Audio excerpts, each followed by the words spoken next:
ಅಂದ್ರೆ ಪ್ರಜ್ಞೆ ಬರುವಲ್ತಾಗಿ ಹಂಗೂ ಹಿಂಗೂ ಮಾಡಿ ಎಚ್ಚರ ತಪ್ಪಿ ಬಿದ್ದಿದ್ಲಂತ. ಮುಂಜಾನೆ ಎದ್ದು ಟ್ರ್ಯಾಕಿನಿ ಪಕ್ಕಕ್ಕೆ ಬಹಿರ್ದೇಶ ಹೋಗ್ತಿರ್ತಾರ, ಅವ್ರು ಯಾರೋ ನೋಡಿದ್ರು, ಅಯ್ಯೋ ಯಾವ್ದೋ ಒಂದು ಹುಡುಗಿ ಬಿದ್ದೆ ಸತ್ತ ಹೋಗೈತಾನ ಅಂತ ಹೇಳಿದ್ರಂತ. ನೋಡಿದ್ರು ಉಸಿರಾಟ ಇತ್ತು, ಪಕ್ಕದ ಆಸ್ಪತ್ರೆಗೆ ಕರ್ಕೊಂಡು ಹೋದ್ರು. ಕರ್ಕೊಂಡು ಹೋಗಿ ಆಕಿಗೂ ಪ್ರಥಮ ಚಿಕಿತ್ಸೆಯನ್ನು ಮಾಡಿದ್ರು.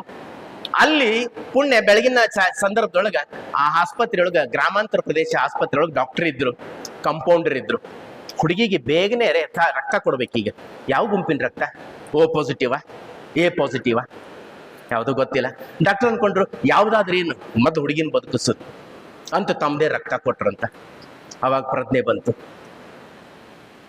ಮಾರನೇ ದಿನ ಸುದ್ದಿ, ಟ್ರ್ಯಾಕ್ನಾಗ ಬಿದ್ದಿದ್ದು ಹುಡುಗಿ ಕಾಲ್ ಮುರ್ಕೊಂಡೈತಂತೆ. 21 ವರ್ಷದ ಹುಡುಗಿ.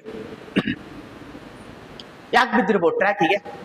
ಸಮಾಜ ಹತ್ತಾರು ಮಾತಾಡತ್ತ, ಹುಡುಗಿ ಲವ್ ಫೇಲ್ಯೂರ್ ಆಗಿ ಸಾಯಕ್ ಹೋಗಿರ್ಬೋದ ಅಂತ ಒಬ್ರಂದ್ರಂತ. ಇನ್ನೊಬ್ಬ ಏನಂದಂತ, ಪತ್ರಿಕೆ ಒಳಗೆಲ್ಲ ಬರ್ತಾವ್ರಿ ಇಂಥ ಸುದ್ದಿ. ಇನ್ನೊಬ್ಬ